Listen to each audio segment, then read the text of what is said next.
Good morning. All right. So, the script is not this document. There's the script. I don't know who I am unless I have the script in front of me. So my name is Ben Holquist. I use he, him pronouns, and I serve as one of your Board of Trustee members, and I'm happy to welcome you to the Tahoma Unitarian Universalist Congregation. Longtime members and new visitors alike, you are welcome here. Whether you are joining us here on site in the sanctuary or online from another location, we're glad you're here.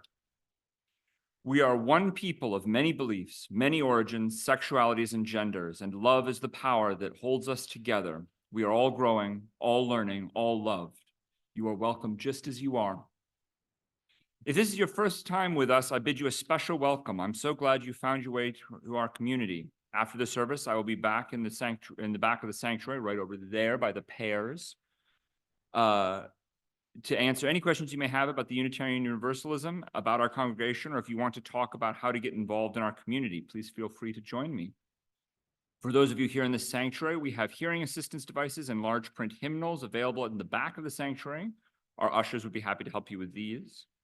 For our service this morning, our online chat chaplain will be helping guide our online folks. And for those of us on site, we will be utilizing the screen behind me to project the words for our unison readings and lyrics for our hymns. You can also follow along in the printed order of service. I always feel vaguely like I'm doing the airline directions. You know, the exits are here and there. You can find information on our website, tahomauu.com. Please be sure to read the weekly e-news for important information about your congregations. We had a couple hiccups, but we are back to e-news. There was definitely an e-news this week.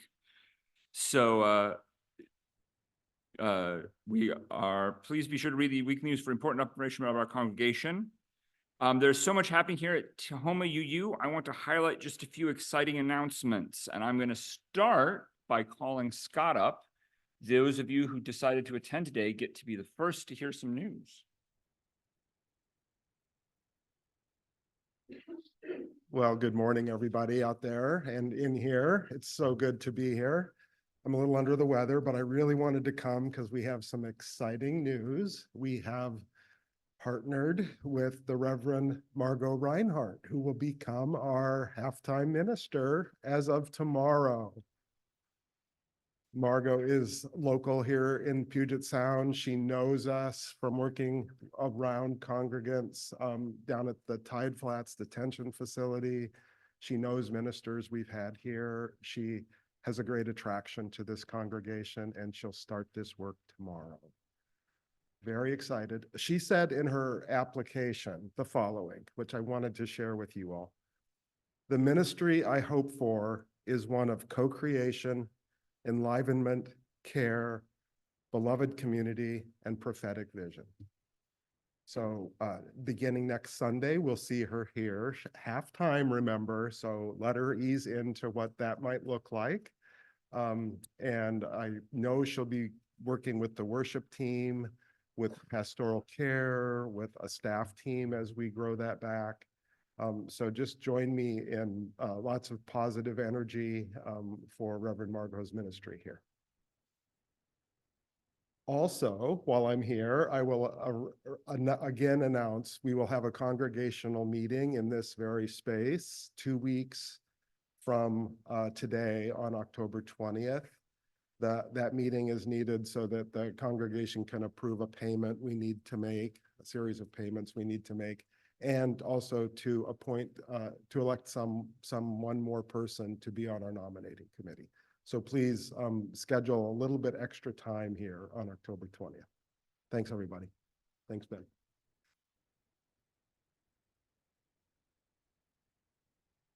It's very hard to follow that. That's the most exciting news we've had in a while. I'm very pleased that we will have a minister part-time on that we can really rely on. So I'm going to start with some other announcements. And all of the next few involve talking to Lauren if you have questions, more questions about them. But Lauren is reestablishing the TUUC choir. If you would like to participate in that, I'm reading, I believe, twice a week. And she will be 12 o'clock today. I also want to mention the parent social group. There's been, I think, one meeting of the parent social group, and there is scheduled to be another one on October 19th. That will be a potluck and discussion of Halloween traditions, and also an opportunity for kids to get to know each other and families to get to know each other. And now we're moving from non-Lauren news. The covenant groups have been a part of TUUC for over 20 years. Their mission is connecting people with shared UU values in small groups, 8 to 10 people, for worshiping, learning from each other, and serving their community. Members develop deep personal connections. They share joys and sorrows and support each other through life's challenges. Covenant groups meet monthly, either at TUC or in covenant group members' homes.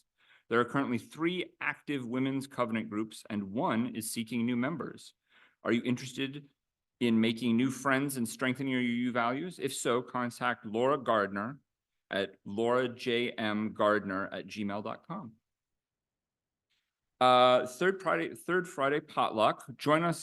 Join in the fun Friday, October 18th at 11:30 a.m. in the social hall downstairs. Our guest speaker will be Jocelyn Brown or one of her colleagues from Harvest Pierce County, a Pierce County Conservation District program.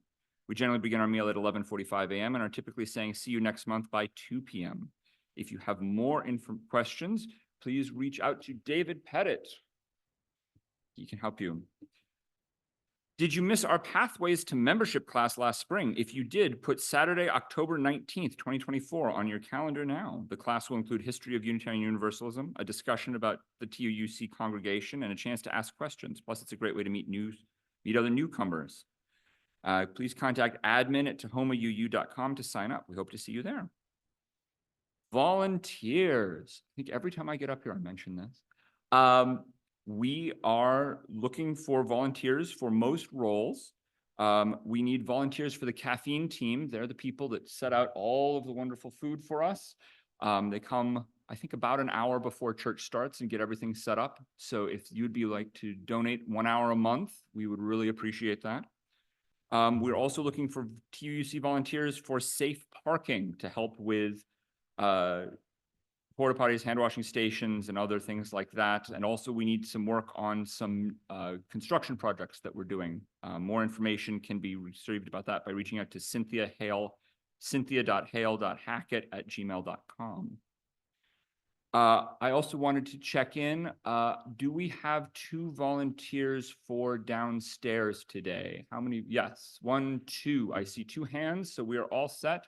So after Time for All Ages, the children can go downstairs. The younger children, I think, can also go in there. Last but not least, Fall Cleanup Day needs you. Let's see what magic we can make in our 4 hours beginning 9 a.m. on October 12th. We're going to bring some joy to the garden and the outside area. We're going to work on some cleaning in general areas. We're going to organize some of the different cubbies. There's a lot of cubbies in this building. Many of them have not been organized recently. If you would like to come and have some, please bring tools for trimmers, shovels, weeders, etc., beverages and snacks provided. And again, please contact cynthia.hale.hackett@gmail. If you would like more information or to sign up, you can also just show up. They won't turn you away, I promise. Again, you can check out the e-news for more information about these and many ways to become more involved and deeply connected with our spiritual community. You're also invited to join us for social hour immediately following the service right here in the sanctuary. There will be a coffee and refreshments, and it's a great time to catch up and get to know someone new. For those of you visiting or are new to our community, we have red coffee mugs for you to use if you would like to identify yourself and chat. And if you've been here a long time, you can still get a red mug and we'll still talk to you, we promise. As we begin our service, I respectfully acknowledge that I speak to you today from the land of the Coast Salish people, including the Puyallup tribal nation, land from which they were forcibly displaced. I affirm the continued sovereignty of the 574 federally recognized tribes, including the 29 here in Washington, and support those still fighting for federal recognition. I acknowledge the theft, violence, trauma, and racism that Indigenous peoples have experienced at the hands of colonizers from 1492 through the present day. I honor the resiliency of the Indigenous people and stand with them as they continue to fight for land, water, visibility, sovereignty, and their very existence. Lastly, friends, I invite you to put your electronic devices in worship mode. We are gathered here one community together. Let us settle ourselves into this holy moment and open our hearts to learn and unlearn, to share and to receive. And now let us join together in worship.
Hello, I'm Lauren. I'm going to be leading worship today.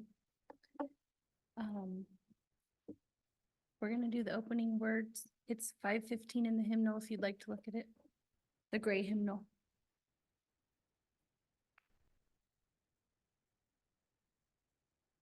Oh, and you're going to be reciting back to me. So I'm going to say the first part and the bold letters are going to be what you say back, okay? For the sun and the dawn, which we did not create. Which we did not make.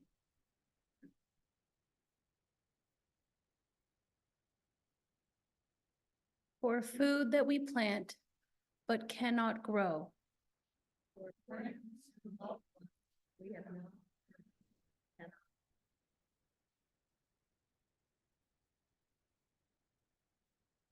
For this gathered company which welcomes us as we are, from wherever we have come.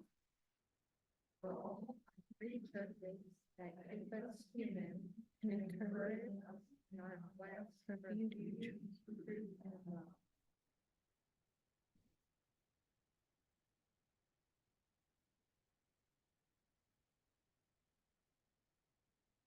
For all things which come to us as gifts of being from sources beyond ourselves. Gifts of life and love and friendship, we lift up our hearts in thanks this day. So mote it be. We are having Remy light our chalice today.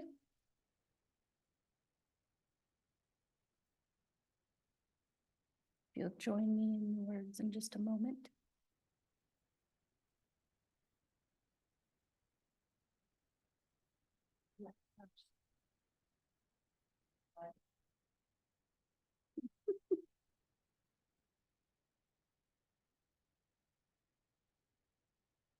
We're all getting used to our new roles. We light this chalice in deep respect for the mystery and holiness of life, in honor and gratitude for those who've gone before. Light for those who've gone for generations to come. Thanks, guys, for carrying me on that one. And then our opening hymn is 322. This is a new one. There's some parts where you can have a little echo in there. So if you guys feel adventurous, just echo what we're doing. It's a wonderful hymn, though. Yes, she'll play it through once. Thank you. And please stand if you can.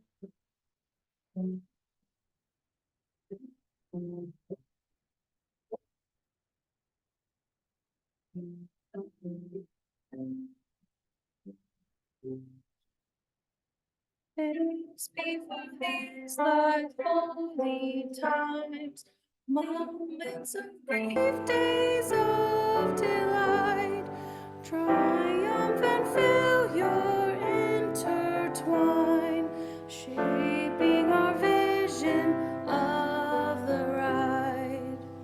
Thanks be for these, for birth and death, life in between with meaningful. Holy becomes the quickened breath. We celebrate life interval. Thanks be to these enlightening art, images welcome to our sight, music caressing ear and heart, inviting us to loftier height. Thanks be for these who question why, who noble motives to obey, those who know how to live and die, comrades who share this holy way. Thanks be for these we celebrate, sing and rejoice, our trust declare, press all our faith into our fate, bless now the destiny we share.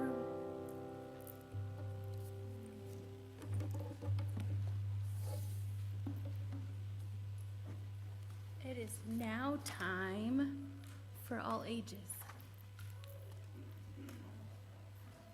So all of you young and young at heart, come on up. This thing hates me. There it goes.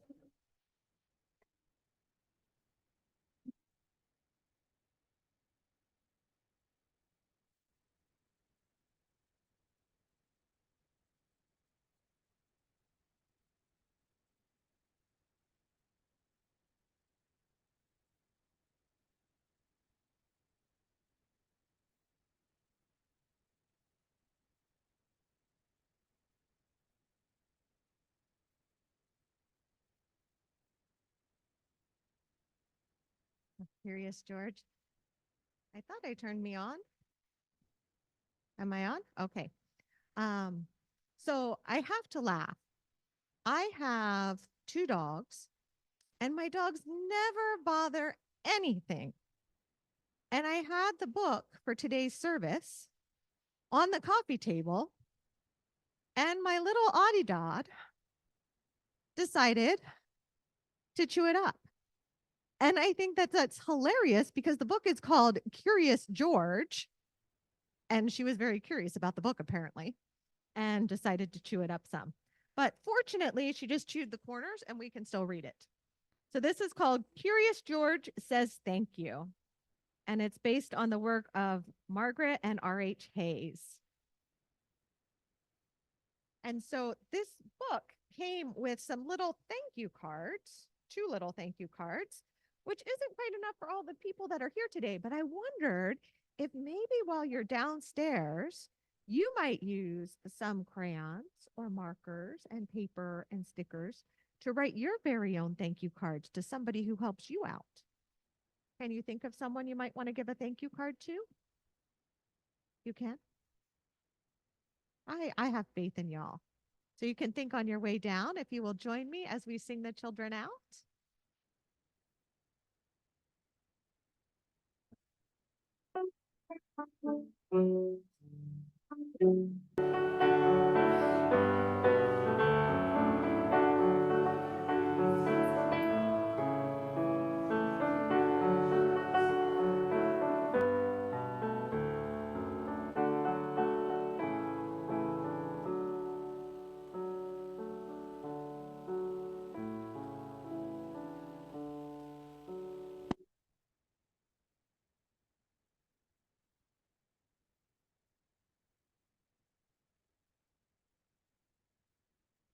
This is the time for generosity. There is a link online that you can grab, and it's important to support the work of our congregation and our staff. Thank you so much.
be doing the dedication. The words will be on the screen.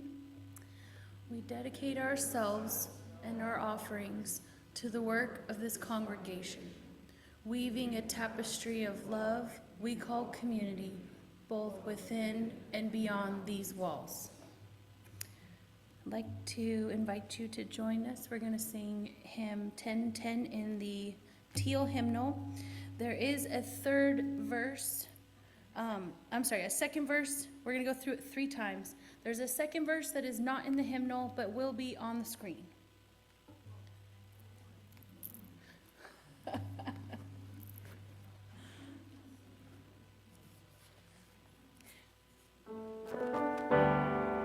Just going to play through it once.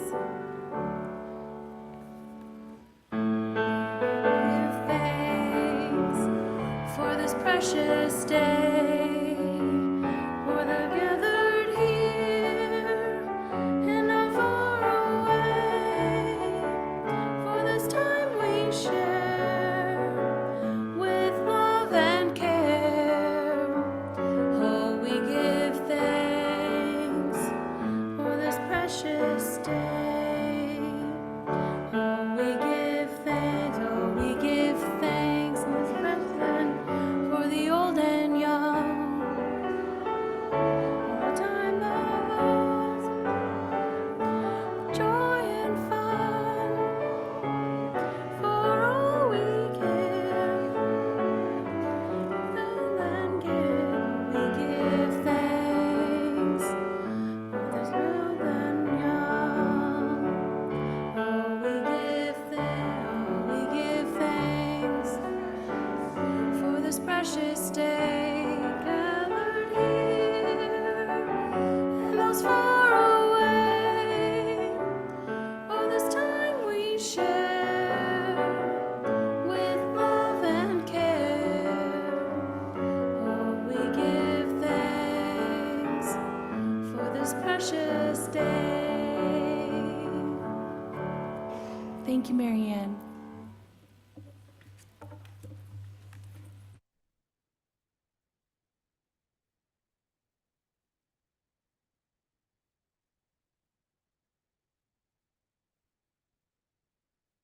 All right. So first of all, I probably need to confess that I am not Brother Harry DeBoss, who is supposed to be here today. So Brother Harry had a family emergency and had to fly back east with his wife. So I am pinch hitting this service about gratitude and giving thanks. It's probably not the one he would have given, but he will join us in fellowship at a later time. So I wanted to start us off. This is a comic that I just adore. And you can see there's somebody at the deli counter and the person behind the counter says, "Have you been helped, sir?" And the person in front of the counter says, "Yes, by so many people throughout all my life." And then they both are blushing, remembering.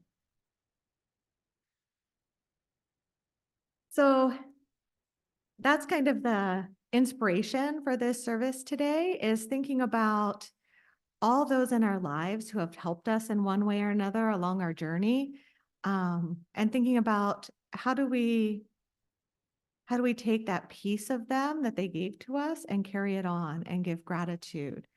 So I'd like to start by sharing a couple of influential people in my life. The first was my first grade teacher, Mrs. Cincerney. I grew up in a really small town. In our elementary school, there was one class at each grade level, and Mrs. Cincerney taught all of first grade. Now, she taught us how to read, because back in those days, you learned to read in first and second grade instead of in kindergarten. And there was a story that she told that introduced all the sounds of the letters. So like, there's a little girl named Molly, and her dad went out for ice cream and it was delicious. M says, right? And then, Molly was riding her bike one day and she got a flat tire. S says, right? And I have looked for this curriculum everywhere. I cannot find it. I don't know if she made it up, if it existed back then and it's gone. But one thing about Molly, as she described her, is Molly had 2 different colored eyes. Well, I have two different colored eyes. And it was something that my parents were very worried because you know how kids can be cruel and anything that's different, they make fun of people. But Mrs. Cincerni's Molly in that story also had two different colored eyes. She was the main character. She was way cool. And you know what? Throughout my entire elementary school, I never got teased about my eyes. And I think about what a gift she gave me to make me feel so welcome and included in her classroom. And she was the reason why I wanted to become a teacher. I thought I wanted to teach first grade for the longest time. And once we got to cross the gymnasium to the big grades, third, fourth, and fifth, she used to let me come back into her classroom at recess to grade papers and correct spelling tests. And yeah, I'm a total teacher nerd. I know. But that was like the joy in my life, right? To go in and play teacher with Mrs. Cincerni. And I fortunately had the opportunity after I graduated and went back to visit home to find her and look her up and let her know what a special influence she had on my life. And then fast forward, I said I always wanted to be a teacher from really little. I couldn't navigate college. I'm first generation. I didn't know FAFSA. We were too poor for college. I didn't know what to do. So I graduated high school and I moved across the country. That's how I ended up from Pennsylvania out here. I followed a boy. That didn't work out, but I loved it out here and I stayed. And the closest thing I could come to teaching was in a childcare center. So I got a job working in a childcare center as an assistant teacher at the age of 19, fresh out of high school that the following fall. And the director of that childcare center's name is Barb Mitchell. And Barb had this vision that all children were welcome in her center. And she partnered with the Bremerton School District to include children with disabilities. Now, this is in the early 90s, children with disabilities. And I'm not talking about kids that need speech therapy. I'm talking about children with global developmental delays in the childcare classroom. And we had a speech therapist and an occupational therapist and a special ed teacher and paraeducators from the school district that came in to provide services to these kiddos in my class. And they were part of our community, as they should be. And that has influenced my whole outlook on who belongs in a classroom and who doesn't. And so, well, we'll get to that later. But later, I left and I came back. I left to work for Head Start for a while, and then I came back as assistant director. And I remember really struggling. We had two women who worked at the center. One was in our kitchen who made the food and brought it down to the kids. Well, the food was delivered from the school district, but heated it up and brought it down, served it, portioned it out. And the other one was Nap Room Nancy, who was in the nap room. We had a big space like this. They laid down all the cots. That's where all the kids took their naps, and Nancy supervised. And Anne and Nancy were two adults with developmental delays. And I remember being so frustrated, like, sometimes they're short with kids and they don't have the skill set they need to work with kids. And why do we keep hiring them? And it was Barb who was able to sit me down and say, everyone is welcome here. You believe that for kids, right? So why don't you believe that for adults? Don't these kiddos need adult role models in their lives to look up to think about where they belong in society as adults? And I am just so grateful for her for shaping my understanding of who belongs and who is welcome. And the answer is each and every one of us. Barb passed away now a few years ago, but we kept in touch throughout my career. And fortunately, I was able to let her know it's not always the case that we can let people know the influence that they've had on us. And then the final person I want to talk about today is Sachi Horbach. Sachi was my dean at Pierce College when I was transitioning from being a faculty member into an administrator, which is, it's kind of a tough transition. And Sachi helped me to understand my role as an administrator in a predominantly white institution that served a very diverse, racially diverse student body. And what my role in holding my faculty accountable and holding myself accountable for our anti-racism work. And she gave me a lot of really great strategies, such as the do-over. Have you ever had a situation that you've been in and you're like not sure how to handle it? Like the conversation totally went sideways. Somebody said something, you knew you should have done something at the time, or you wish you had said something different at the time, but you're just kind of stuck. And then it's over and you don't know what to do. And so Sachi was my sounding board, and I could go to her after the fact and say, okay, so this is what happened. And she was fabulous at asking questions.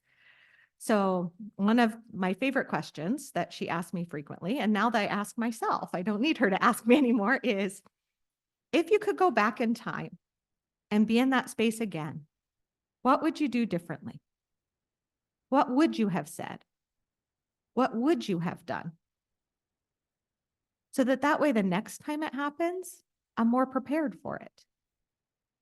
And then the follow-up question to that is, now that it has happened, what do you need to do to repair those relationships? What do you need to do to address the harm that was caused?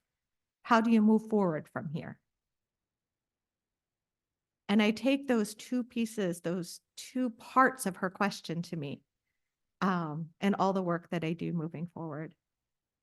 She's also the one who helped me as I continue to work on decentering myself and centering those from more marginalized communities. So I remember giving a workshop on microaggressions quite a few years ago, right? So what do you do when you hear a microaggression? What do you do when you microaggress? So those are the things that we might say, like, when you see somebody who appears to be Asian and you say, where are you from? Assuming that they're not from here, right? That's a microaggression. And as I was debriefing the first workshop I gave with her, what she pointed out was all of the strategies and all of my workshop was geared on white folks who were microaggressing. Right? So I was talking to other white folk like me, like, what do you do when this happened, right? Not, what do you do when you've been microaggressed upon? How do you cope with that? How do you, and so then I was able to rethink and revise that workshop that I've since given multiple times to think about whose needs am I centering in that space when I have a mixed group of participants, and how do I make sure that it isn't just folks with my lived experience that are getting their needs met in the workshops that I'm presenting.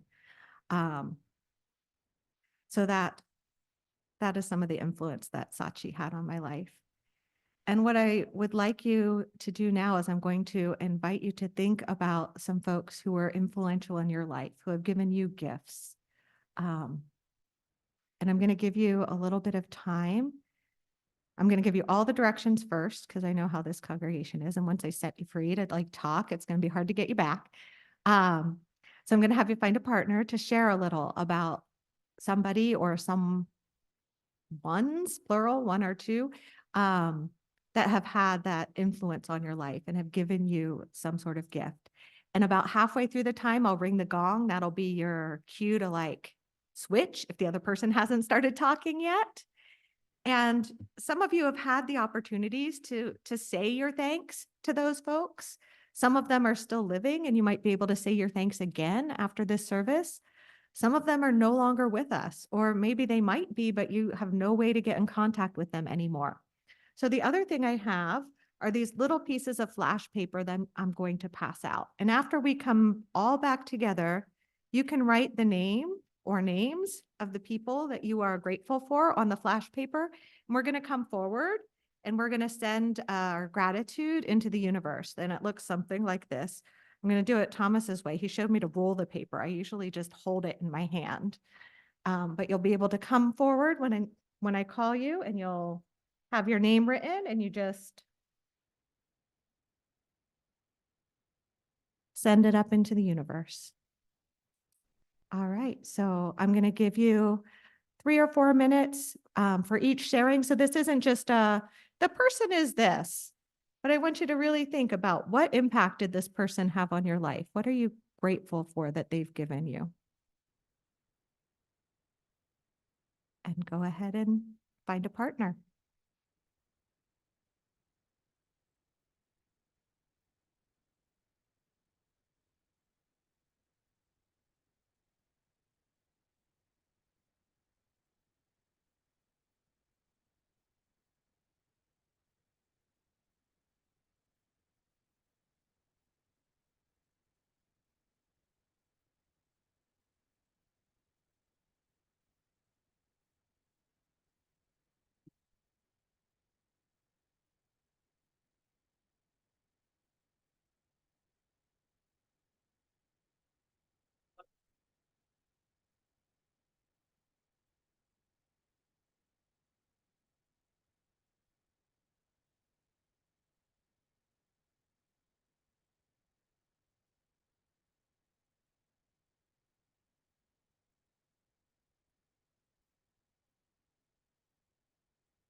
come back.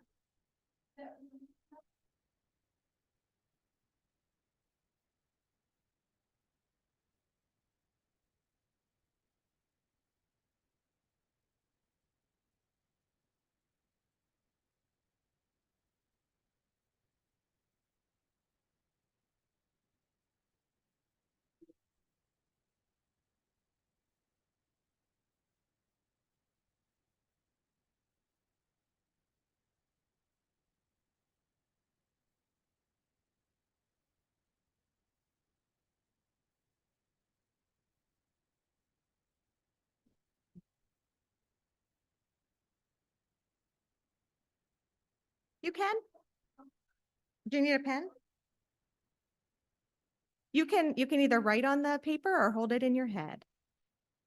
And then as you wrap up your conversations, we can go ahead and have this side of the congregation start making a line over that way and come up to this candle. And this side will make a line and come up to this candle. And if you're too worried and you want to send it up, but you don't want to hold it in your hand, let me know. I can burn it for you. But it is pretty cool to do. I know, right? Yes.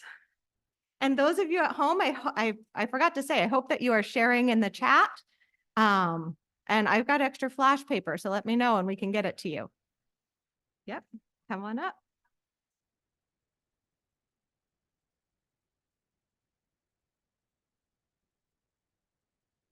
Just open your hand. Open, if you open your hand. Yeah, open your hand at the end. Did it? Yeah, don't hold it until it goes. Let it go when it gets down. Yeah, and it'll just dissipate. There you go. Now it doesn't hurt. So open your hand. There you go. Ooh, you got it? So wait until it gets down to the last and then open. Hold it, hold it, hold it, hold it. Oh, yeah. You have to wait. It'll be gone before it hits the ground. Yeah, you can throw it in the air. Just light it. Yep. Hold it in your fingers. Drop it, drop it, drop it. Yeah, you have to drop it before it touches you. Drop it before it touches. Drop it before it touches. Yeah, you don't have to catch it. You can just drop it before it touches you.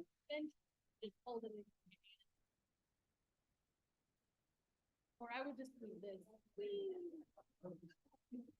Be careful, little one. There you go. Good job. He's got two.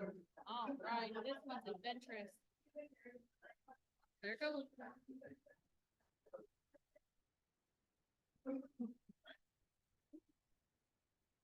You are so courageous. I love that.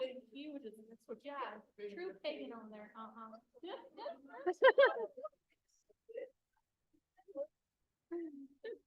Oh, that's great. This is so fun.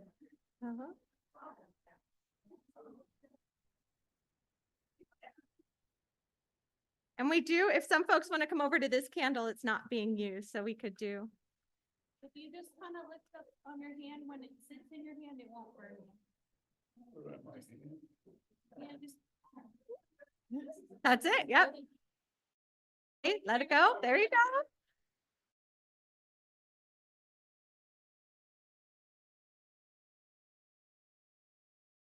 Oh, let it go. Let it go when it gets close. It didn't burn you, did it? No. See, it's just startling. It's like, what's gonna happen? Oh, it's fast. You're good?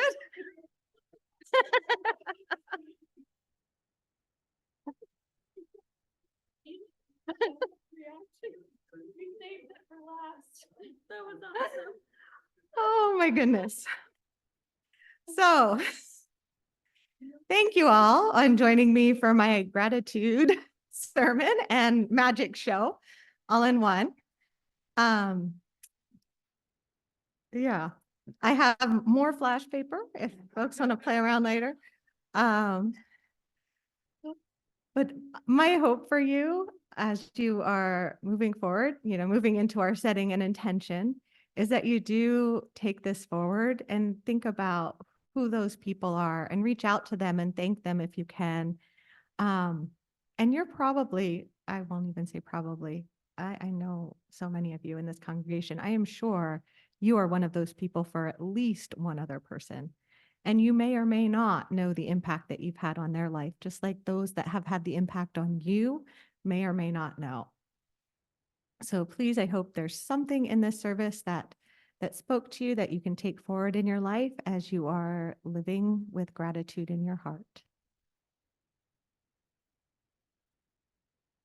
And that brings us to our closing hymn, which is in the teal hymnal. Or no, not teal. It's in the blue hymnal. 128. So please rise in body or spirit. Marianne, before you start, I wanted to say my thank yous really quick, just because I didn't get to really share. Just two people in the congregation who are here today. Thank you, Francis, and thank you to Josh for making sure that I had childcare with Bella when I went to spend time with Marcel when he was in the hospital. Thank you so much. I really appreciate you both for that. Okay, 128 in the gray hymnal. For all that is alive, we sing with thanks and praise. For all life is a gift, which we are called to use, build a common good, and make our old days glad. For needs which others serve, for services we give, for work and its rewards, for hours of rest and love, come with praise and thanks.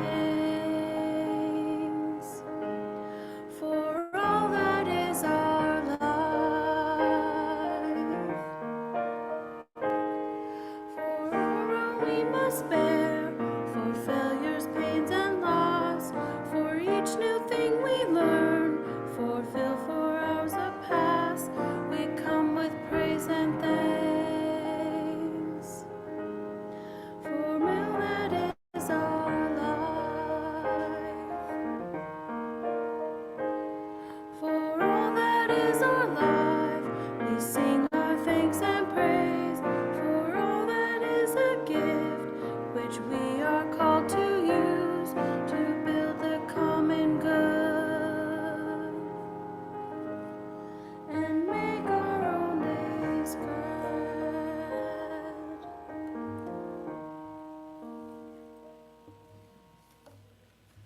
We're gonna invite Remy back up here. Oh, but we're gonna do closing words first, and then we're gonna invite Remy back up here to extinguish the chalice. The closing words should be on the screen.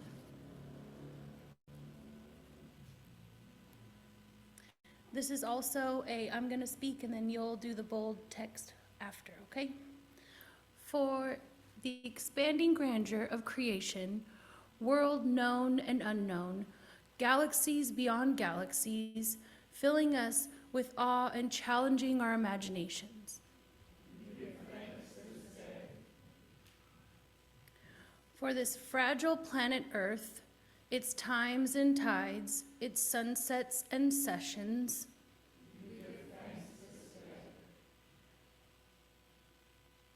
for the joy of human life, its wonders and surprises, its hopes and achievements.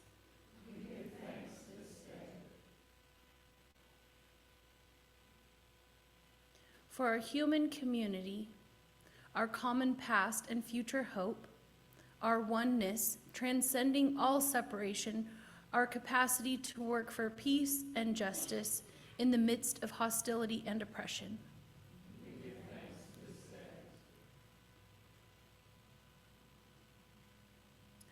For high hopes and noble causes, for faith without fanaticism, for understanding of views not shared.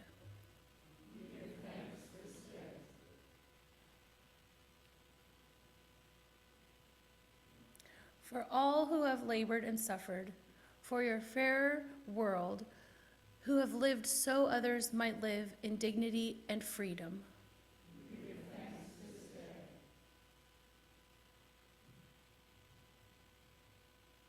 for human liberty and sacred rights, for opportunity to change and grow, to affirm and choose.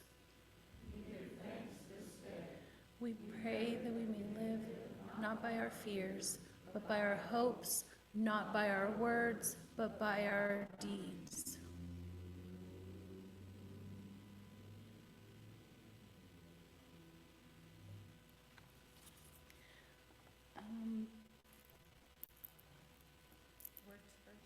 Okay, thank you. We extinguish this flame, but not the light of truth, the warmth of community, or the fire of commitment. These we carry in our hearts until we are together again.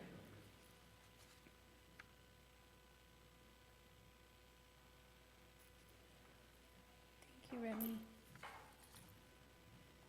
And we're going to do the closing blessing song if you'll rise.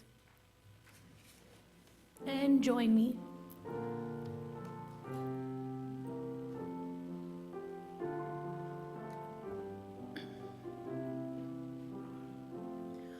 From you I receive, to you I give, together we share, and from this we live. From you I receive, to you I give, together we share, and from this we live. Thank you to Krissy for stepping in her situation with her her hurt, was it ankle? Knee. Yes, thank you so much, Krissy. No problem. She's a soldier.